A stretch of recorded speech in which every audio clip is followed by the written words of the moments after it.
Hi, my name's Becky. I'm the lymphedema advanced nurse practitioner at the Royal Stoke University Hospital and a proud trustee of the British Lymphology Society. And I'm going to take you on a whistle-stop tour of red legs syndrome.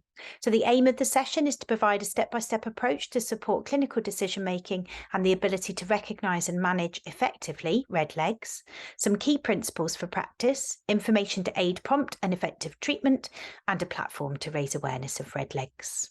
So redness of the lower legs is common, but it's often mistaken for cellulitis. And this means that patients get a poor experience and they don't get access to the treatment that they need, as well as possibly being overtreated with antibiotics.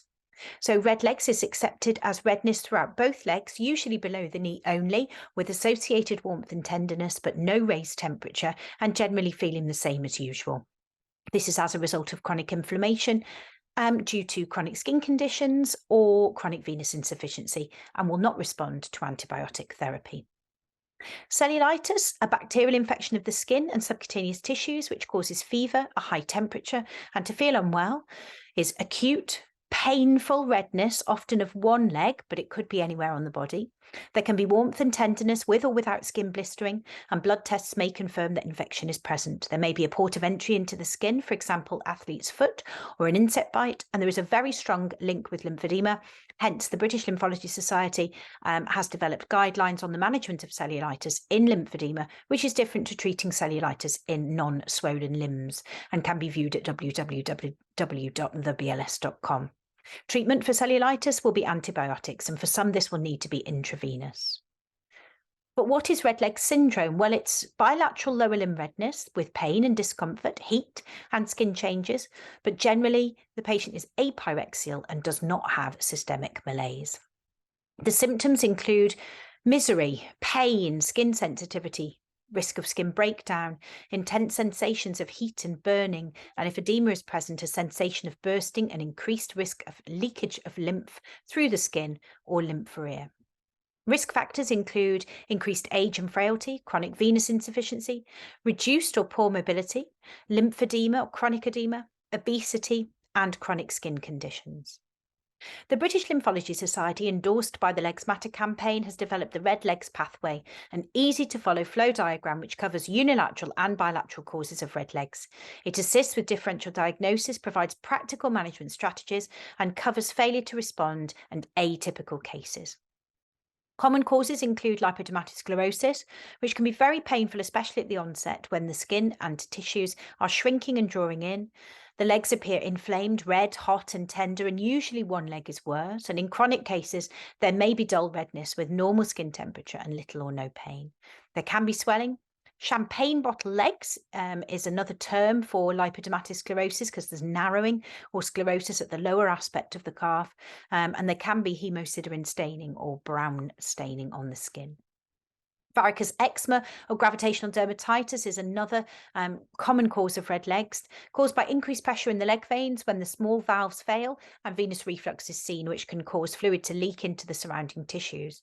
This redness may be a result of the immune system reacting to the fluid.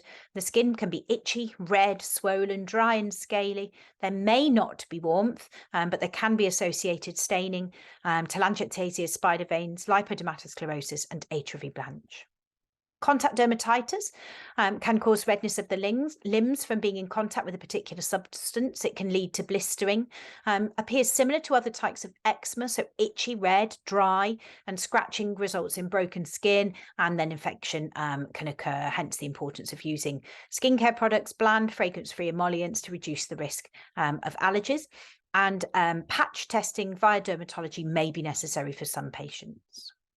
Fungal infections cause redness. So athlete's foot or tinea pedis is a contagious fungal infection causing itching to the feet, in between the toes or on the sole of the foot. And the skin, again, can become red, dry. There can be blistering and white macerated areas or cracks between the toes. This can actually spread onto the feet and look like bilateral red feet or red ankles and lower limbs. Really important to identify the cause. And intertrigo, so a fungal infection in the skin folds, particularly in patients with very large limbs with skin folds and in obese patients.